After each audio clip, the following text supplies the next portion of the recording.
Now we can move into this other area, and this is the heart of the Agusta factory, is where we have the production line for the motorcycles and the engine as well. So once all the parts are processed in the previous area, they get moved here in this area where they start assembling the engine. So engines on the right side. Yes. And then you have the final assembly on the left. Yeah. Here they manually prepare all the components for the engine. So like a gearbox, for example, or camshaft. And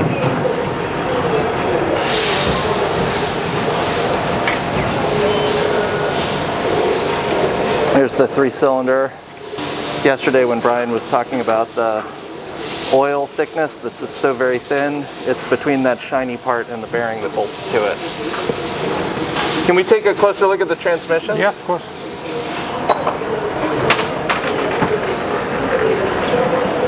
So these transmissions are super fancy because these are forged transmissions. These aren't sintered cast transmission. And the forged transmissions are a lot stronger. It does make a little bit of a clunkier feel on your foot because the shifts are much more durable. There's an undercut in the gears where these things hook up, and that undercut is what you feel when you're shifting, is pulling them apart. But when it's in gear, it's very secure and it's not going to pop out because of the undercut. And that is a massive support shaft for that. Yeah, and these appear to be a cassette transmission, which is just going to go straight in. And he's just cranking through, putting them together. But that's a nice transmission.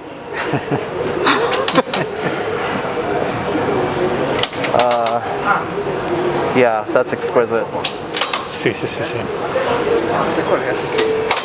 Over here, he's fitting connecting rods to the pistons, putting the wrist pins in, and that's a very short skirt piston that he's got there.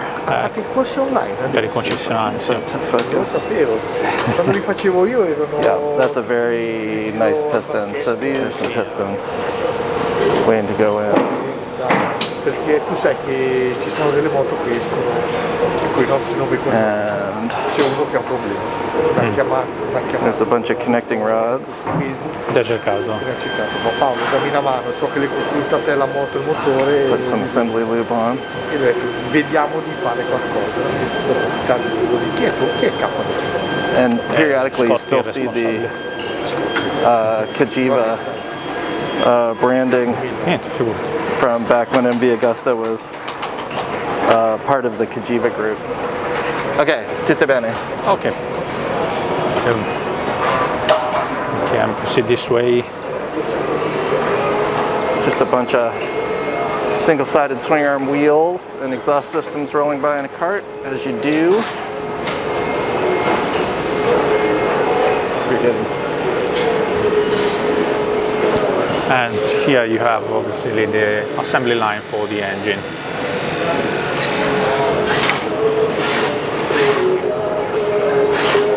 All right, so on that back one, they were doing the pistons on the con rods. And here, he is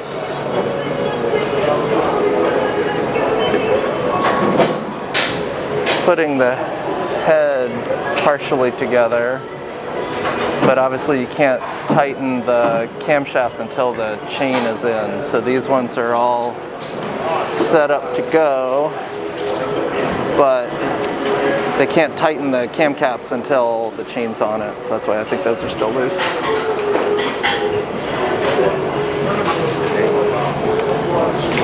This way. And this whole line here, this is they're going to mount the cases, and then it starts working its way around to build the whole engine. Can we do a loop here so I can watch the engine go together? Okay. Yeah.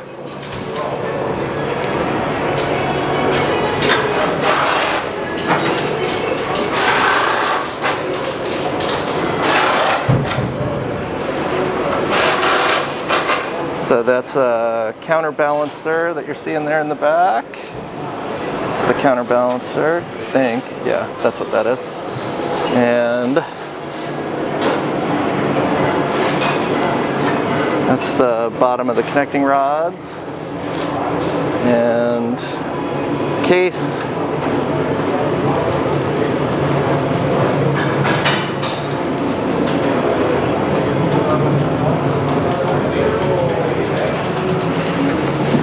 Does one person build a whole engine, or there's different stations? Different stations. Yes.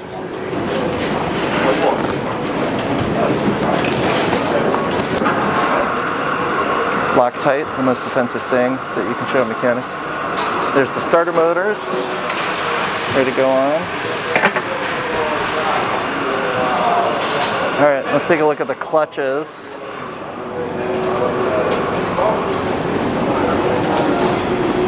So here are the clutch baskets and the pressure plates.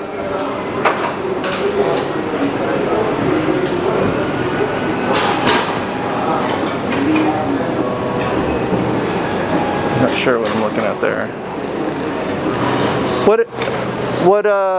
What happens over here?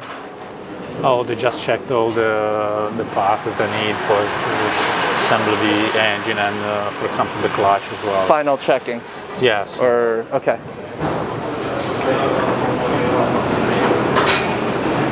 Testa rosa. Yeah, so once the engine is completed, they put them on these carts over here, and they move those at the end in another room where we have like a testing area, and I will show you in a couple of minutes. Okay. So once the engine gets tested, they get certified and approved. It means they can get assembled to the rest of the bike. And because MV Agusta is such a high quality premium artisanal product, there's actually grease on the steering head bearing. So no warranty claims on steering head bearings. That's what, you don't have to deal with that, right? Or some frames. So we have the completed engine tested and certified. So they start assembling the bike. As you can see, it begins on the ground. It's not on the line, because obviously assembling the bike to the frame, the rear auger, the back tail is a delicate process, so they prefer to do it on the ground, avoiding any movement. So we got to watch the subframe and swing arm just get dropped onto the engine right there. And once this part is completed, with the crane they move the bike on the line, and they started assembling all the rest and completing the vehicle. Going on. This takes much less time doing it here than it will take you ever in your garage.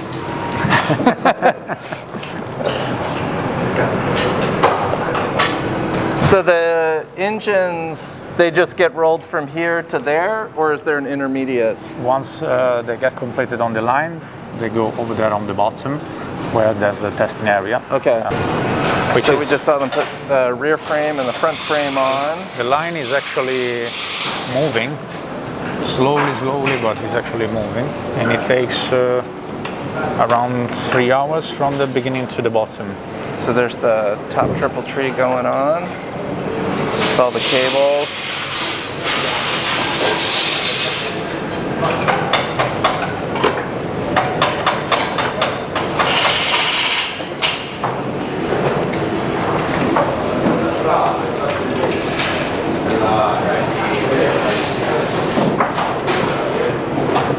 Cool. So it takes 3 hours from the start to finish to build one bike? Ish, yeah.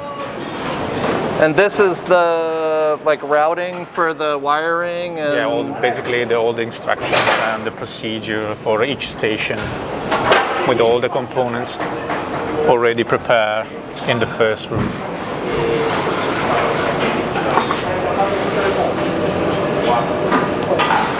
Here's the radiators.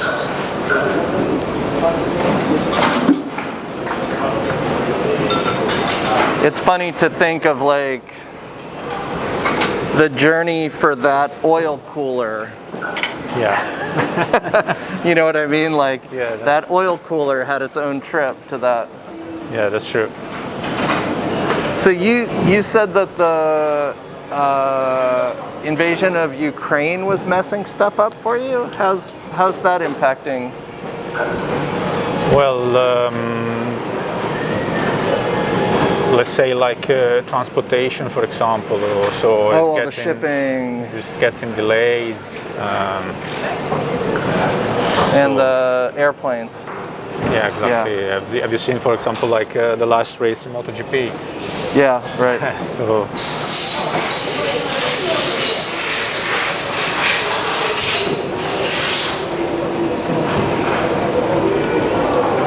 Beautiful.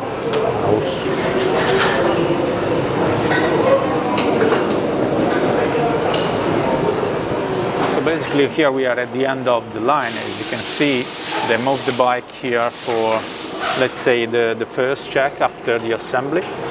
And obviously they verify like the headlights and they fill in like the oil brake, the oil for the engines, a little bit of petrol as well to run all the tests after this. So it's basically the first check after this. Do you work on your own motorcycle? No, I prefer not to. No. I don't want to mess around. It's funny because I'm watching, we're old, right? So we do a lot of the wrenching, and it's just funny watching how fast he can do things. Oh, yeah. Compared to like how long it would take me to do it. I guess doing it on a daily basis Yeah, helps. you get pretty good at it. Yeah. Yeah, these bikes really are exquisite. Va bene. So this is the intermediate step where they do final acceptance testing. Vabbè, tanto devono Where fare they go, una, they take the un engine giro. after it's been final assembled, and they hook it on a cold dyno and run it with an electric motor to test and make sure that it's meeting all the right parameters with pressure and venting and oil pressure and water and all that sort of stuff. Yeah, so basically it's a functional test. So in this phase we do not test the performance of the engine, but we actually check that everything is working properly. Is it okay, or? Yes, Yeah. yes, of course.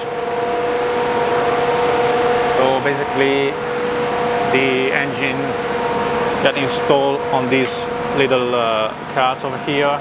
They install this, let's say, fake exhaust, and it gets attached to this machinery, and they start running the engine for like, I think around 15 minutes, something like that.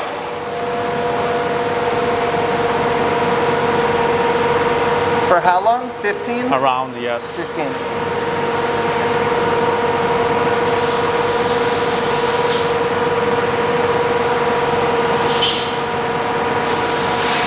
Cool.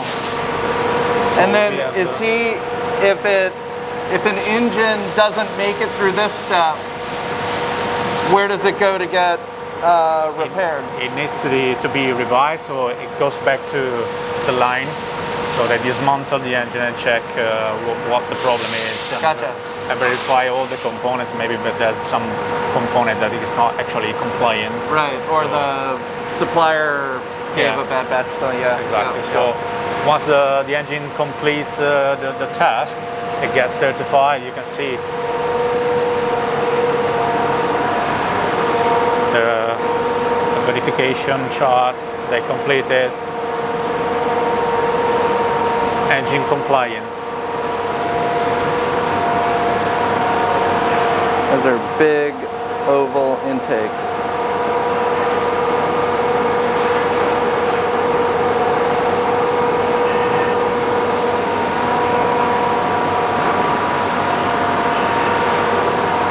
So some of the engines have the Testa Rossa and some of the Testa Nere. What's the... It depends on the model. Some of them they have like you know the head, the red head. Excellent. Is it Does the red denote a different specification of engine, or is it just cosmetic for certain models? It could be cosmetic, but it could also be, for example, to distinguish between the Euro 5 or Euro 4. It depends. We have different specs for the engine as well. My goal is to never buy a motorcycle after Euro 4. Right. But I keep buying Euro 5 ones. But Euro 5, ugh. No. No, pain in the butt. Okay. Okay, so let's go this way.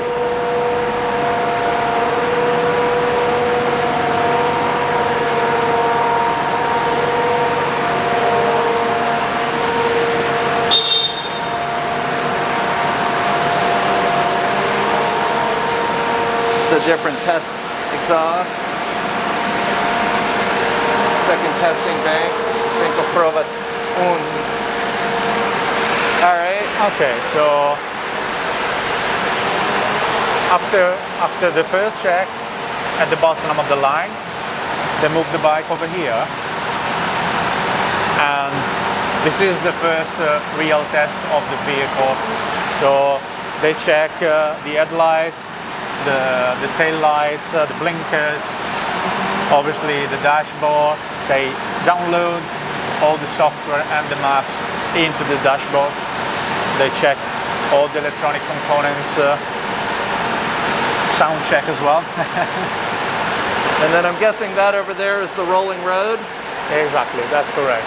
So once this part is completed, they move the bike inside of there, and is where they actually run a simulation of a normal use of the vehicle, and they test the brakes, obviously, so the ABS system and the quick shifter as well. Can we watch him do the next one? Yeah, excellent. So after they've given it a manual look, they're going to roll it onto the rolling road here and actually simulate riding it.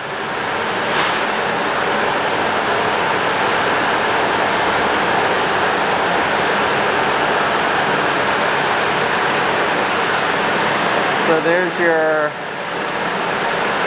your rollers.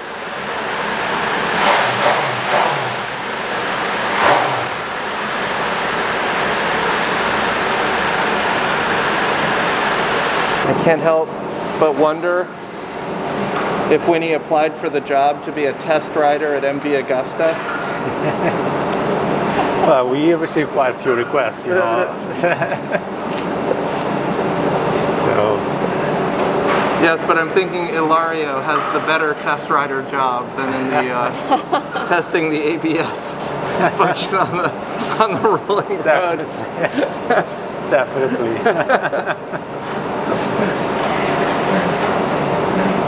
There's a little bit less, I guess there's a little bit less sketchy passing here though. True, that's true.